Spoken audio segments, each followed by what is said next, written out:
Hello, my name is Rebecca, and I'm using a program called Screencast to explain to you how to form a lesson plan and what the guidelines are. First, you would have a section for materials, which is basically a list of what you may need for the lesson for that day, and it's sort of like a checklist, so you don't forget anything, and it's only for you. And then you have the intent, which is introduced at the start of a class, and you introduce it after the do now. And this basically tells the students what you hope to accomplish with the lesson and what they will begin to understand and what they will leave with at the end of the lesson for that day. So one example could be that the students will begin to understand the conjugations of the different types of verbs in the present and past tense in Italian. And then you also let the students know why this is important for them to know. And so in this case, we're going with the conjugations of different types of verbs in present and past tense in Italian.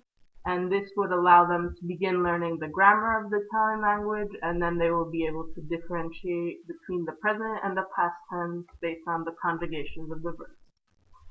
And then you can also show the intent in the form of a question. So, for instance, you can ask the students what is the difference between the present and the past tense in a language. After that, you should have a common core. You should have the common core standards, which are stated at the start of the class, after the intent or in conjunction with it, however you choose. And every lesson must be standards based, no exception. And in order to understand more about the Common Core standards, you should look on the Common Core standards webpage and use the standards listed there. And if there are other standards you're required to teach, such as based on your school district or the school, you can incorporate those as well. And for the Common Core standards, it's not necessary to go over each and every standard, each and every day. Like you can choose between one or two, stuff like that. And then you have the new vocabulary, which is introduced after the Common Core standards. And here you would list key vocabulary that students will need to learn. I'd recommend using a website where you can generate custom flashcards to list the vocab and have the students copy the link, as this will probably be a more helpful study tool for students, and it's very useful for students who are just starting to learn a second, third, etc. language other than their mother tongue. Then you have the do now, which should last about 5 minutes, and you should introduce it at the very beginning of class, where as students are walking in, they would sit down and immediately do the do now.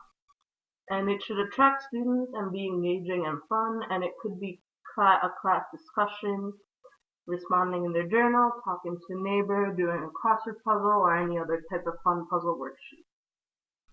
It should set the stage for what the lesson will be about, and every student should be able to participate, and it shouldn't be something very confusing or thought invoking. It should be something simple that'll get the students settled down so you can start teaching instead of talking to their neighbors about other things not school related.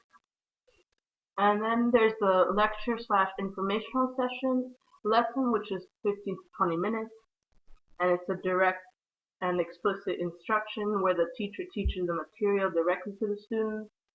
And it's basically the part where the teacher lectures to the students, and while this is okay, I would say it's preferred to present a PowerPoint, have students open up the textbook, show a video, or in the case of foreign languages, write out conjugations, model how to write a paragraph.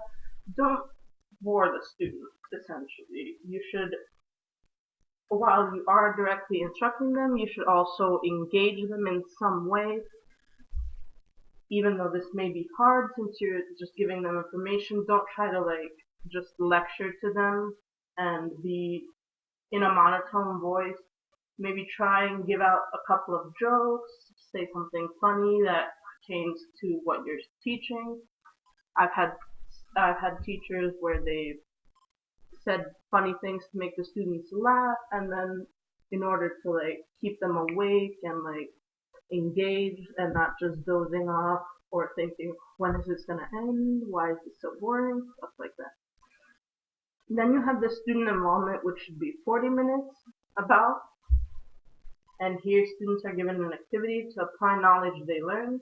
And it is also the point in the lesson where students are able to use their own imagination, creativity, and come up with their own answers with the help of the teacher as well, but it's more if the student has a question, then the teacher can answer it, but the teacher should let the student or students work together individually. However, the teacher chooses, though group projects are preferred. So students can also learn how to cooperate with one another and work in groups or teams. And so, but the activity should be directly related to the standard of one of the standards or two of the Common Core standards. Students, as I said, can work independently, but group projects are preferred. And here you can give the evaluation. And what the evaluation is, moving on to the next section, it's a way to examine whether the students fully understood the standard being taught and whether the standard was implemented into the lesson as efficiently as possible.